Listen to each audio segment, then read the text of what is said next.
Sama saya Farha Fakrazi.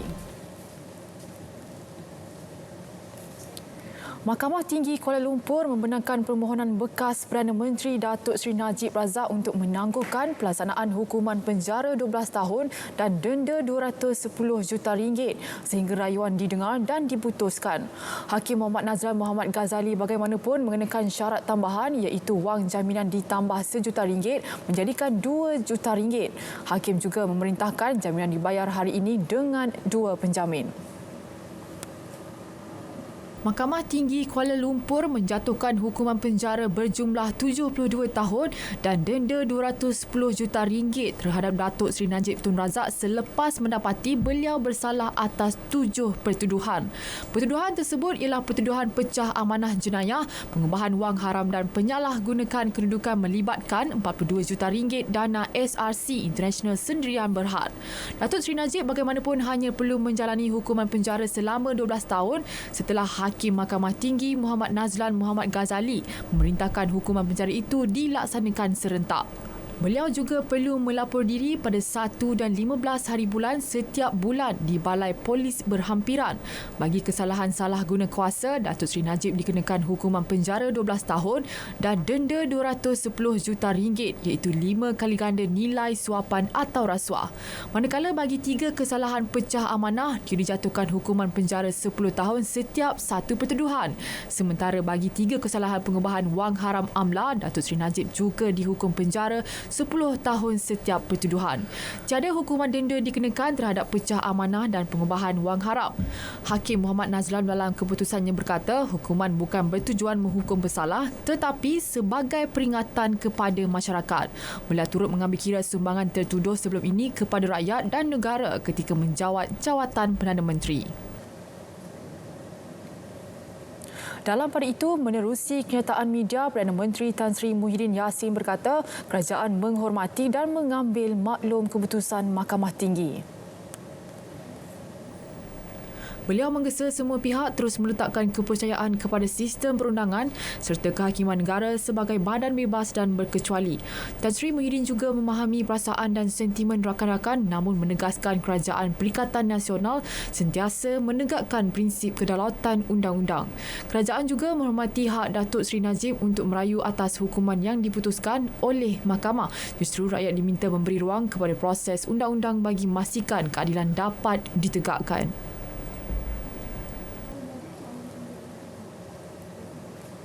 Sehari selepas jumlah kes baru positif COVID-19 mencatat 1 angka, semalam jumlah kes kembali melonjak kepada 2 angka melibatkan 39 kes. Ini menjadikan jumlah kes positif COVID-19 di Malaysia sebanyak 8,943 kes dengan 212 kes aktif.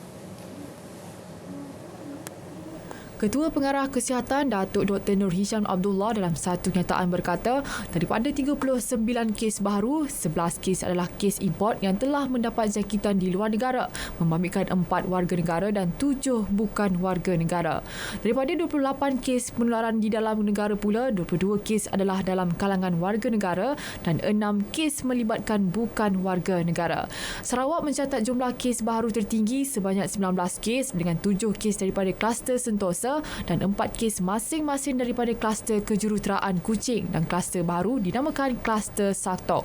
Hanya 1 kes positif sedang dirawat di unit rawatan rapi ICU dan memerlukan bantuan pernafasan selain tiada pertambahan kes kematian.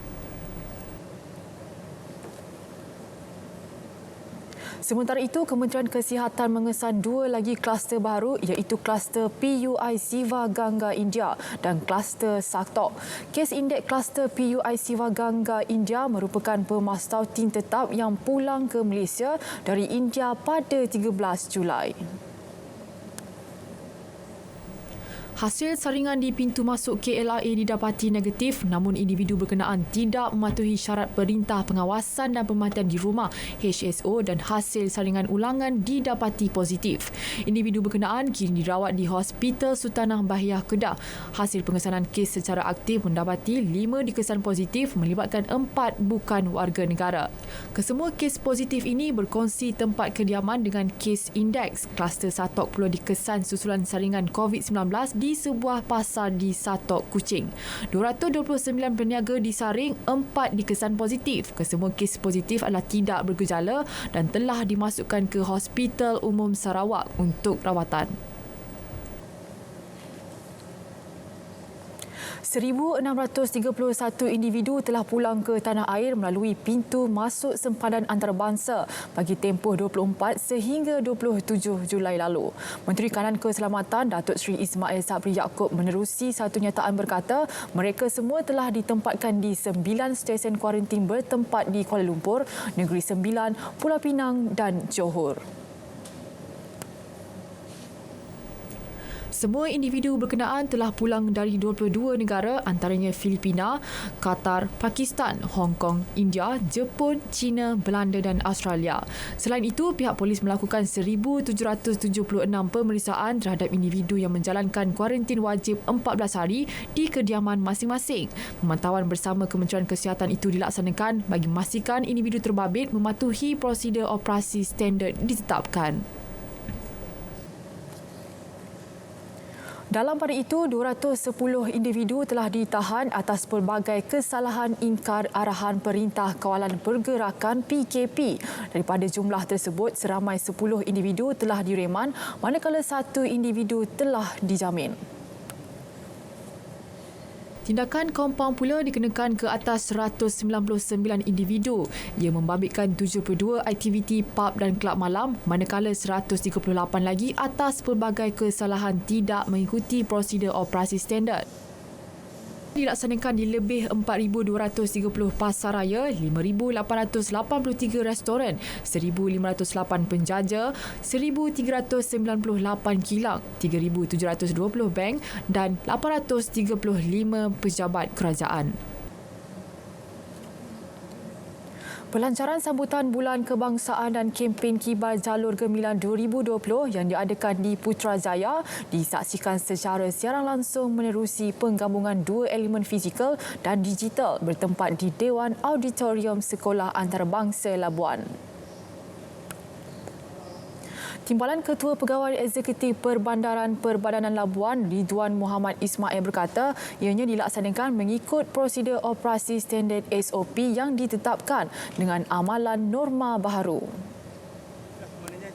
Sendiri melihat tadi bagaimana kita punya sambutan dua elemen iaitu hybrid, iaitu secara digital dan juga secara berkumpul. Jadi kita merayakan bersama-sama tapi secara norma baru iaitu menghadkan kita punya perhimpunan.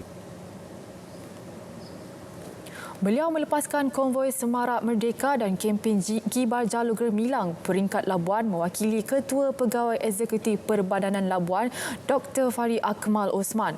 Sementara itu, Pengarah Jawatan Penerangan Labuan Supian Musa berkata selain pengukuhan konsep rukun negara, jata negara yang merupakan identiti negara perlu dihormati. Lebih 200 orang menghadiri program tersebut termasuk ketua-ketua jabatan kerajaan dan pemimpin masyarakat setempat.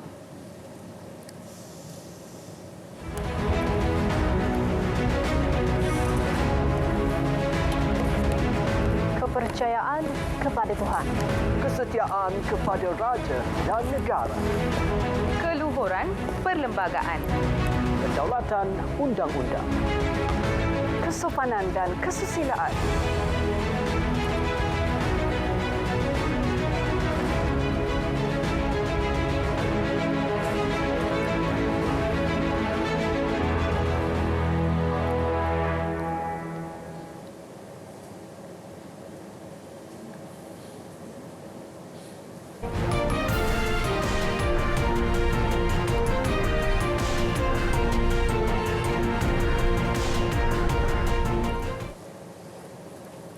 Beralih ke berita luar negara.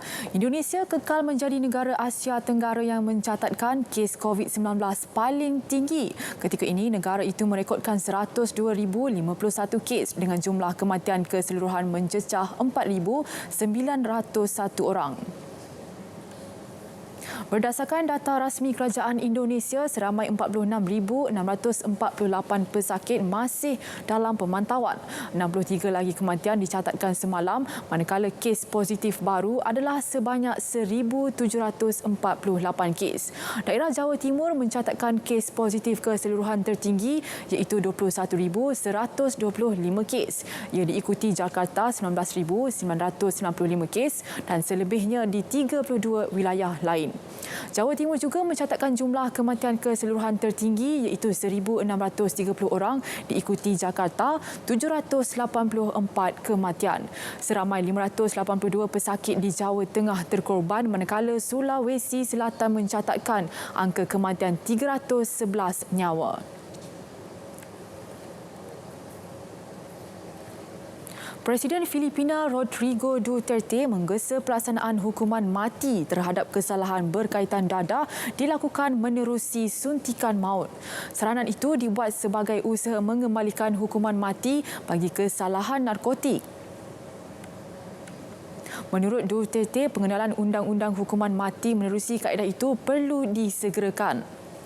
Sebelum ini, Duterte berulang kali menyatakan pendirian terbuka untuk mengembalikan hukuman mati yang dihentikan pada 2006.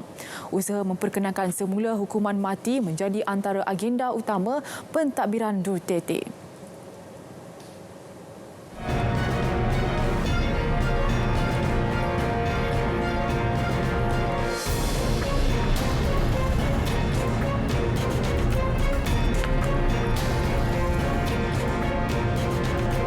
Berita Parlimen mulai 13 Julai 2020 setiap Isnin hingga Khamis 10.30 malam di saluran berita RTM dan TV1.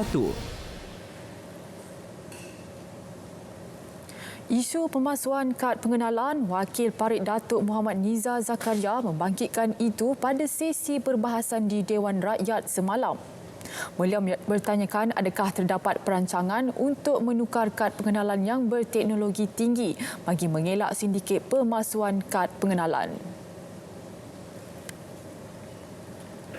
Sindiket ini menjual MyCard secara terbuka dalam laman sesawang pada harga sekitar USD 300, manakala pasport pula dijual pada harga sekitar USD 1,400. Saya melihat terdapat keperluan mendesak untuk kerajaan menyegerakan penukaran kad pengenalan baru dengan ciri-ciri keselamatan yang lebih baik, memandangkan kad pengenalan Malaysia mudah mungkin dipalsukan. Dalam pada itu, isu moratorium pinjaman bank, tanah adat dan tulisan Jawi menjadi fokus beberapa lagi ahli Dewan. Masa depan mereka apabila moratorium tamat, apabila tiada lagi BPN, tiada lagi bantuan khas PKS, tiada subsidi upah dan lain-lain, dalam keadaan di mana kos sara hidup dan harga barang mungkin bertambah naik. Oleh sebab itu, beberapa persoalan harus dibangkitkan dalam Dewan yang mulia ini, yang sepatutnya diadakan lebih awal. Bukan untuk kita merencatkan, tetapi bagi meneliti keberkesanan pakej rangsangan yang diumumkan dan melihat pembaikan yang boleh dilaksanakan. Contohnya, saya ingin tahu apakah jaminan kerajaan bahawa sumber peruntukan yang besar tersebut tiada ketirisan atau berlaku penyelewengan. Kerajaan negeri di seluruh negara perlu berusaha dengan lebih serius dalam mengiktiraf hak tanah NCR mereka ini, kerana hak atas tanah adalah di bawah kuasa kerajaan negeri. Walaupun hak NCR ini tidak termaktub dalam undang statut negara, tetapi sekiranya satu adat orang asal itu masih wujud dan diamalkan sejak nenek moyang mereka sampai ke hari ini, adat itu pasti diiktiraf. Prinsip ini telah dinyatakan pertama kalinya di dalam kes Adong Kuau dan Sagung Tasi di Semenanjung dan kes Nur Anak Nyawai dan Medri Saleh di Sarawak. Dalam usaha melindungi hak semua orang asal di Malaysia, saya mencadangkan agar Kanun Tanah Nasional atau The National Land Code dengan izin dipindah untuk mengiktiraf hak NCR di seluruh Malaysia supaya semua negeri sedar akan hak rakyat khususnya dari golongan orang asal terhadap sebuah tanah tersebut. Saya berharap tulisan Jawi bukan tulisan yang menakutkan sesiapa, tetapi sebagai satu bentuk tulisan yang mengharmonikan negara, malah mampu menjadikan kayu ukur semangat patriotik negara. Dalam kesempatan ini juga, dalam usaha memperkasakan tulisan Jawi, apabila JKAF tidak dapat diteruskan ke sekolah menengah, Hingga saat ini tulisan Jawi masih diperlakukan keberadaannya dalam mata pelajaran pendidikan Islam. Diteruskan lagi dengan diuji kemampuan menulis Jawi dalam PT3 dan CJ Pelajaran Malaysia. Saya ingin mohon penjelasan YB Menteri Pendidikan. Adakah pihak panel yang dilantik oleh KPM dalam menggubal kurikulum standard sekolah menengah KSSM sejak 2017 mengekalkan tulisan Jawi dalam PT3 dan SPM selaras dengan menjadikan kurikulum kebangsaan lebih holistik dan relevan, selaras juga dengan keperluan abad 21. Tan Sri Muhyiddin Yassin menerima kunjungan hormat delegasi Majlis Dakwah Negara MDN di Pejabat Perdana Menteri di Putrajaya. Ia diketuai pengerusinya Profesor Emeritus Datuk Dr. Mahmud Zuhdi Abdul Majid. Perdana Menteri menerusi laman Facebooknya menyatakan beliau bersama para delegasi membincangkan mengenai perpaduan Melayu serta kedudukan agama Islam selain peranan MDN membantu kerajaan dalam dua aspek berkenaan. Dalam pertemuan selama sejam itu juga, usaha memperkasa ekonomi orang Islam melalui pengupayaan institusi wakaf dan zakat juga menjadi fokus perbincangan. Selain isu pemilikan rumah bagi orang Melayu dalam kawasan bandar, Tan Sri Muhyiddin Yassin mencadangkan pihak MDN mengadakan pertemuan dengan Jabatan Kemajuan Islam Malaysia JAKIM bagi membincangkan secara lanjut mengenai perkara berkenaan. 8 orang rakyat Malaysia yang menetap di Arab Saudi mendapat kelulusan untuk menunaikan haji pada tahun ini. Menurut Menteri di Pejabat Perdana Menteri Hal Ehwal Agama Datuk Dr. Zulkifli Muhammad Al-Bakri, mereka telah membuat permohonan secara terus kepada Kerajaan Arab Saudi sebelum ini. Video conference dengan mereka dan saya akan cuba bertanya dengan mereka bagaimana persediaan dan akan titipkan sebahagian daripada nasihat kepada mereka insya-Allah. Iaitu direct daripada Saudi yang mereka pohong secara online dan mereka telah terpilih. Mereka akan menyertai 1,000 jemaah yang terpilih untuk bergerak ke Arafah bagi memulakan ibadah haji. Terdahulu, beliau menyampaikan sumbangan barang keperluan asas kepada 50 orang penduduk memerlukan di Perumahan Awam Seri Negeri Sembilan Sentul. Bantuan itu merupakan inisiatif program misi Musaadah Pasca COVID-19 Jawi Food Bank. Sehingga kini sebanyak 2.2 juta ringgit telah dibelanjakan untuk golongan sasar. Tempoh 6 bulan ditetapkan bagi melaksanakan Pelan Langkah Segera Ekonomi Industri Kreatif Berlaksana yang dilancarkan Menteri Komunikasi dan Multimedia Malaysia Datuk Saifuddin Abdullah. Tempoh itu ditetapkan bagi memperlihatkan keberkesanan setiap dana yang disuntik dengan tujuan membantu industri kreatif yang terjejas wabak COVID-19. Sana menetapkan 5 objektif utama. Pertama, menjana semula industri kreatif untuk jangka masa pendek melalui kerjasama pihak swasta. Kedua, membantu stesen televisyen tempatan menjana keuntungan melalui jualan iklan dan penambahan kandungan baru. Ketiga, mewujudkan peluang pekerjaan dalam masa singkat bagi syarikat penerbitan tempatan dan perseorangan. Keempat, mewujudkan peluang pekerjaan kepada industri sokongan yang berkaitan dengan penerbitan kandungan kreatif dan belakang tabir. Dan kelima, memperbanyak pemilikan hak cipta kandungan dalam kalangan penerbit tempatan bagi keuntungan pada masa hadapan. Filem seperti juga komponen-komponen lain dalam industri kreatif sangat terkesan akibat COVID-19. Dan kerana itu untuk 6 bulan ini, yakni dari bulan Julai hingga bulan Disember, kita meminta supaya fokus diberi untuk memberi suntikan kepada industri masing-masing. Dalam hal ini, yang ini ialah industri filem, bagi kita menghidupkan kembali atau menyegarkan semula industri perfilman. Datuk Saifuddin turut menyaksikan majlis menandatangani memorandum persefahaman MOU antara 3 stesen televisyen tempatan iaitu Media Prima, Astro dan Al-Hijrah bagi menggalakkan penerbitan serta sebaran kandungan kreatif.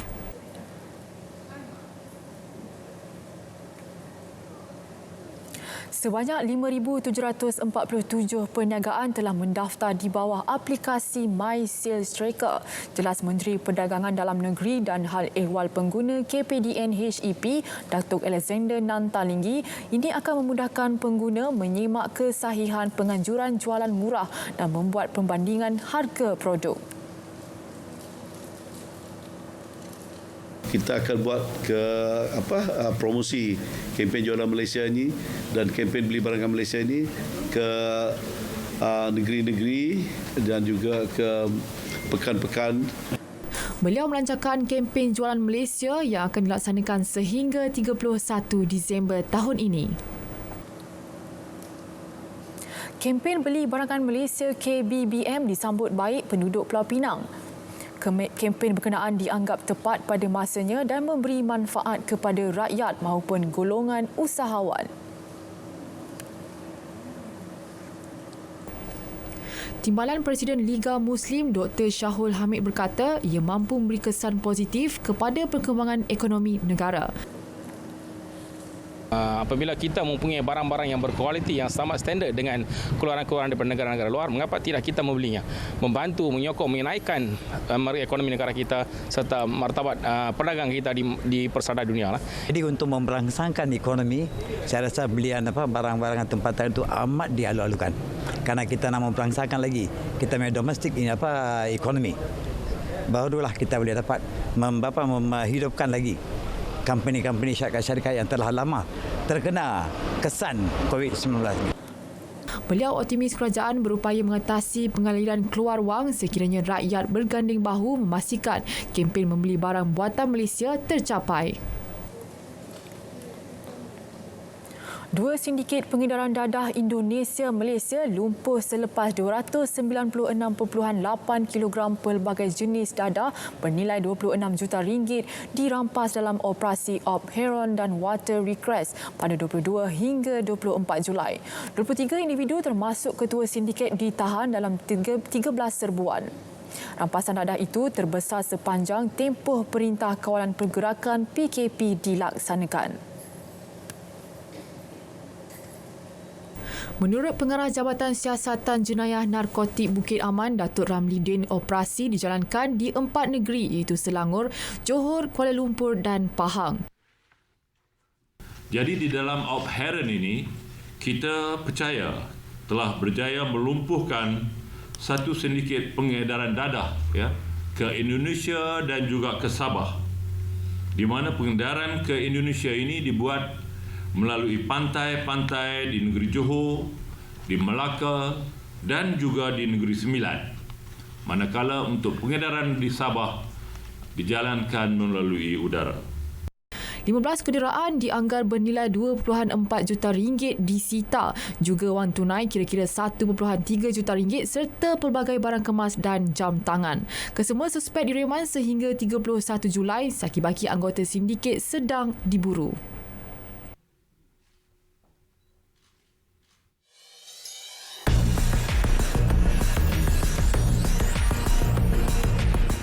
Kami ada di seluruh negara. Berkongsi cerita, membawa suara rakyat. Kami ambil tahu, kami ketengahkan. Laporan harian, lintas langsung, semasa dan paling dipercayai. Berita wilayah, medium aspirasi masyarakat.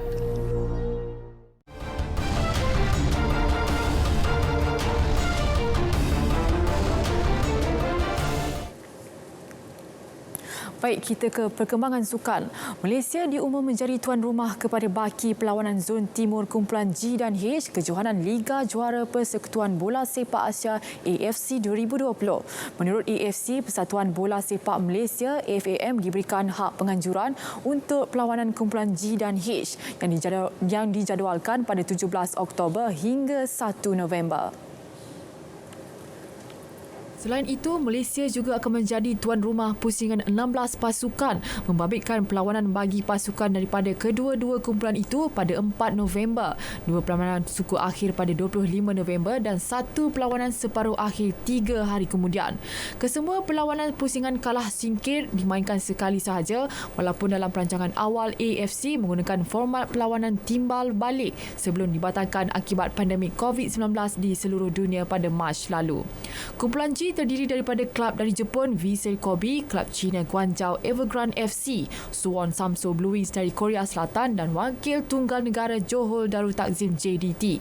Manakala kumpulan H terdiri daripada klub Jepun Yokohama F Marinos, wakil Korea Selatan Jeonbuk Hyundai Motors FC, Sydney FC dari Australia dan klub China Shanghai SIPG FC.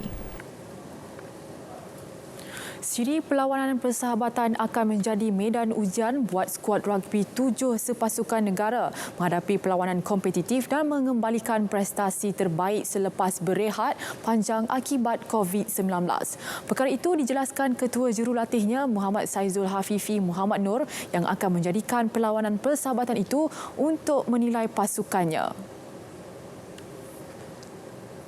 Lagi, perlawanan tersebut dirancang sebaik pembukaan sektor sukan dan rekreasi fasa 3 dan 4 pada 15 Ogos nanti yang memberi kebenaran kepada sukan melibatkan sentuhan fizikal diadakan. Kontak lah ataupun menghubungi pasukan-pasukan yang ada membuat latihan, contohnya macam polis, Kor JLJ, tentera Kor JLJ dan juga pasukan Sumat dan juga pasukan-pasukan universiti yang akan mula pada bulan 9 nanti dan kebanyakan ada positif lah. Jurulatih berusia 37 tahun itu turut berharap perlawanan itu dapat diadakan seawal Ogos bagi membiasakan para pemain dengan corak latihan dan taktikal dikehendakinya. Skuad rugby 7 sepasukan negara kini dibarisi 15 pemain berusia bawah 22 tahun yang kebanyakan terdiri daripada pelajar universiti bersama 5 pemain senior.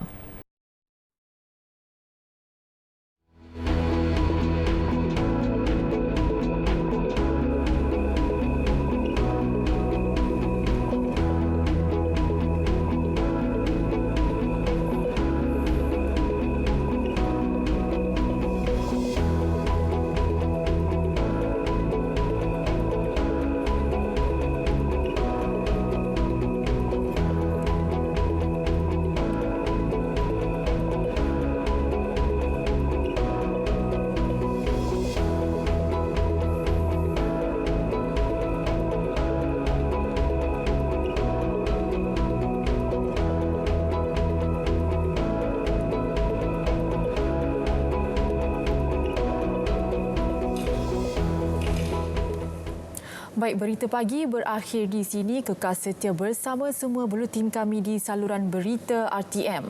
Maklumat sahih jenama dipercayai. Terus amalkan SOP mencegah COVID-19. Assalamualaikum.